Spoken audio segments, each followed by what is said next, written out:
नमस्कार, मी ज्योती कपिले. आपल्या सर्वांचं माझ्या यूट्यूब चॅनलमध्ये स्वागत आणि येणाऱ्या नवीन वर्षाच्या हार्दिक शुभेच्छा. नवीन वर्ष म्हणजे नवीन संकल्प. तर अशाच काही संकल्पाबद्दल आजचा माझा लेख आहे. नवशक्ती या वर्तमानपत्रातील मोगरा फुलला या सदराअंतर्गत एक शक्तिशाली अभिव्यक्ती, लेखन आणि अभिवाचन ज्योती कपिले. पावसाळा सुरू झाला की जसे जागोजागी कुत्र्याच्या छत्र्या उगवतात तसंच काहीसं डिसेंबर सुरू झाला की सुरू होतं. आपल्याला इंग्रजी नववर्षाचे वेध लागतात आणि नवीन वर्षासाठी एक नवनवीन संकल्प जाहीर करण्याच्या योजना सुरू होतात. सगळ्यात पहिले संकल्प म्हणजे मी वजन कमी करणार आणि मग त्याला जोडूनच वॉकला जाणार, व्यायाम करणार, साखर खाणार नाही, गरम पाणी पिणार, सकाळी लवकर उठणार, अमुक तमुक पोथी वाचणार, इतके मार्क्स मिळवणार, मी वाचणार, लिहिणार, मी फिरायला जाणार, मी युरोप ट्रिपला जाणार, इत्यादी इत्यादी. सगळे संकल्प योग्य आहेतच, पण मला वाटतं की याहीपेक्षा एक महत्त्वाचा संकल्प आहे, तो म्हणजे मी कृतज्ञ असेल आणि सर्वांप्रती माझी कृतज्ञता व्यक्त करत राहील. आता काही महाभाग म्हणतीलही की कृतज्ञता आणि ती का व्यक्त करायची? तर सर्वात प्रथम त्यांना या दोन शब्दांचा अर्थ समजून सांगायला लागेल. जीवन जगताना आपल्याला बरेचदा मदतीचा, सहकार्याचा हात हातात घेतल्याशिवाय पुढे जाता येत नाही आणि याच उपकाराची, परोपकाराची जाणीव ठेवणाऱ्याला कृतज्ञ म्हटलं जातं. तर कृतज्ञता म्हणजे त्या मदतीचा हात देणाऱ्या व्यक्तीचे आवर्जून आभार मानण्याची भावना. एक जुनाच पण नव्याने ओळख करून देण्याची गरज भासलेला संस्कार, ज्याला इंग्रजीत ग्रॅटिट्यूड, थँकफुलनेस, ग्रेटफुलनेस असं म्हणतात. Gratitude is the best attitude. खरं तर आपल्या रोजच्या जीवनात प्रत्येक श्वासाबरोबर ईश्वराचे आणि त्याच्या अस्तित्वाचे आभार मानणं खूप गरजेचं आहे, पण आपण ते गृहीत धरतो. आपल्या अवतीभोवतीच्या व्यक्ती, निसर्ग या सर्वांच्या सहकार्याने तर आपण जिवंत आहोत किंवा सुंदररित्या जीवन जगत आहोत, पण त्यांच्याप्रती कृतज्ञता व्यक्त करणं आपलं परम कर्तव्य आहे असेल. इंग्रजीत तर आपण सतत थँक्यू बोलत राहतो. मग ते थँक्स, धन्यवाद किंवा आभारी आहे बोलणंही कृतज्ञता व्यक्त करणं होय. पण हे आभार मानणं मात्र मनापासून दिलसे असायला हवं, याची योग्य ती काळजी घ्यायला हवी. ही कृतज्ञता व्यक्त केल्यानं समोरची व्यक्ती तर आनंदी होतेच, पण आपल्याही चित्तवृत्ती प्रफुल्लित होतात आणि त्याचा सकारात्मक परिणाम निश्चितच आपल्या प्रकृतीवर होतो. मग आपला इतका मोठा फायदा आहे तर आपण सतत कृतज्ञता व्यक्त करायला हवी, हो ना? पण असं होत नाही, कारण आपला इगो त्याच्या आड येतो.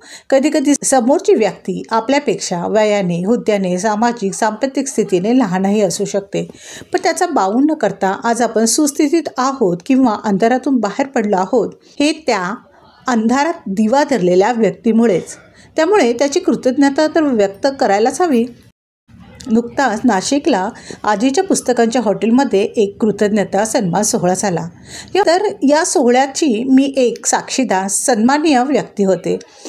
कार्यक्रमाचे अतिशय सुंदर नियोजन अक्षरबंधचे प्रवीण जोंधळे सर आणि त्यांच्या सहकाऱ्यांनी केलेलं होतं. त्यानिमित्ताने तो परिसर, पुस्तकाचं हॉटेल प्रत्यक्ष बघितलं, मनाला समाधान वाटलं. मुळात म्हणजे कृतज्ञता सन्मान सोहळा आयोजित करणं हीच गोष्ट मुळी पाय जमिनीवर असण्याची खूण आहे असं मला वाटतं. वाचन, ग्रंथ, संस्कृती, परंपरा, संस्कृती जपण्याचं महत्तम कार्य ही मंडळी करत आहेत आणि या सर्वांबद्दल कृतज्ञता व्यक्त तर करायलाच हवी ना, बरोबर ना? हा लेख मी लिहित असताना माझ्या मुलीच्या आग्रहामुळे मी नेटफ्लिक्स या OTT प्लॅटफॉर्मवर खो गए हम कहाँ हा जोया अख्तरचा चित्रपट बघितला, आवडला आणि माझ्या मुलीचे तसेच जोयाचेही मी मनापासून आभार मानले. जोया ही गीतकार आणि पटकथा संवाद लेखक जावेद अख्तर आणि हनी इराणी यांची मुलगी होय. जोयाचे या आधीचे दिल धडकने दो आणि जिंदगी ना मिलेगी दोबारा हे दोन रिअलिस्टिक चित्रपटही मला खूपच आवडले होते. तिचे चित्रपट बघून जीवन जगण्याची नवी उर्मी मिळते. आजच्या तरुणाईची नस तिने ओळखलेली आहे. तिचे चित्रपट बघून नात्यातील वेण घट्ट व्हायला मदत मिळते, मनाला समाधान वाटतं. जोया आणि तिच्या रीमा आणि अर्जुन सिंग या सहकाऱ्यांनी मिळून खो गए हम कहाँ हा चित्रपट लिहिलेला असून त्यापैकी अर्जुन सिंगने स्वतः हा चित्रपट दिग्दर्शित केला आहे. त्याचा थोडक्यात आढावा असा घेता येईल की 20-25तील मुलं आजची तरुणाई कशी सोशल मीडियाच्या आहारी गेली आहे. त्यात त्यांना त्यांचं भलं बुरं कसं कळत नाही. तरीही त्यांचे पालक चांगले मित्र सोबत असतील तर जीवन परत सुस्थितीत येतं. या चित्रपटात स्टँडअप कॉमेडीच्या निमित्ताने नात्यावर प्रकाशझोत टाकलेला आहे. हसत खेळत नात्यातील वीण उलगडून दाखवली आहे. आईवडिलांचे, मित्रमैत्रिणींचे, एकंदरीत प्रत्येक नात्याचं खरं परीक्षण केलेलं आहे आणि दोन्ही नात्यांना समसमान वाव दिलेला आहे. विविध ॲपच्या आहारी गेलेल्यांना समज दिलेली आहे. सत्याचा स्वीकार करा हे समजावून सांगितलं आहे. आणि या चित्रपटाचा हायलाईट म्हणजे शेवटी त्यांनी ज्या 5 गोष्टी करायला किंवा लक्षात ठेवायला सांगितल्या आहेत त्या मी माझ्या शब्दात आपल्यासमोर मांडत आहे. त्यातील पहिला संकल्प म्हणजे आज 31 डिसेंबर आहे. येणाऱ्या नवीन वर्षासोबत आपलं वय वाढले आणि थोडी समजही. आजपर्यंत आपण आपल्या अडचणींना घाबरून पळत होतो, पण ते तर सत्य परिस्थितीला घाबरून पळणं होतं. मोबाईल बघण्यात आपण इतके व्यस्त झालो आहोत की आपण स्वतःच्या आत बघायला विसरलो आहोत. आणि आज नवीन सुरुवात, नवीन संकल्प करण्याचा दिवस आहे. तर आपली मनस्थितीच रिबूट करूया. पुन्हा नव्याने जीवनाला सामोरे जाऊया. मात्र त्यासाठी काही संकल्प करणं आवश्यक आहे. ते पुढीलप्रमाणे.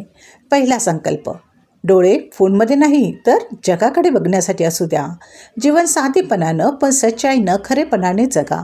कुठल्याही विचारांच्या पगड्याच्या चष्म्यातून त्याकडे बघू नका आणि न घाबरता जीवनाकडे डोळ्यात डोळे भिडवून बघा. दुसरा संकल्प, प्रत्येक साधी गोष्ट सोपी खरी ठेवा. जगण्यासाठी खूपच कमी गोष्टींची आवश्यकता असते आणि जेव्हा तुम्हाला हे जाणवेल तेव्हाच लोक तुमच्या आणि तुम्ही लोकांच्या जवळ याल. तिसरा संकल्प, तुलना करू नका. कारण तुमच्यासारखं कोणी नाही आहे आणि तुम्हाला दुसऱ्या कोणासारखं व्हायची गरजही नाही आहे. स्वतःला आहे तसं स्वीकारा. तुझ्यासारखा तूच आहेस आणि तुझ्यापेक्षा चांगला असेल तो तुझा भविष्यकाळ. चौथा संकल्प सर्वात महत्त्वाचा म्हणजे तुम्ही कृतज्ञ असा. रोजच मोठ्याने न लाजता कृतज्ञता व्यक्त करत राहा. आणि 5वा संकल्प, तुमच्या आवडीनिवडी जुळत असलेल्या व्यक्तीबरोबरच राहा. जे फ्रेंड्स आणि फॅमिलीसोबत असतील तर तुम्हाला सोशल मीडियावरील फॉलोअर्सची गरजच काय, बरोबर ना?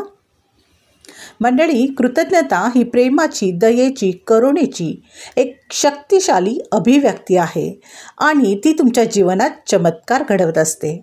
कृतज्ञता आनंद आणि समाधानाच्या सर्वोच्च पातळीशी जोडली गेलेली आहे. एखाद्याबद्दल कृतज्ञता व्यक्त करणं ही खूपच चांगली सवय आहे आणि प्रत्येकानेच ती अंगी बाणून घेणं महत्त्वाचं आहे. कसलीही अपेक्षा न करता तुमच्या सभोवतालच्या व्यक्तींची प्रामाणिकपणे मनापासून प्रशंसा, कौतुक करा. कारण त्यांनी कळत नकळतपणे आपल्याला मदत केलेली असते. तेव्हा आजपासूनच कृतज्ञतेने कृतज्ञता आपली जीवनशैली स्वीकारूया. बघा, तुमच्या जीवनात किती मोठा चांगला फरक पडेल.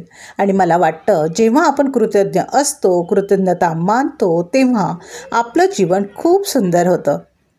तेव्हा कृतज्ञतेने आपण आपलं जीवन आनंदाने जगूया.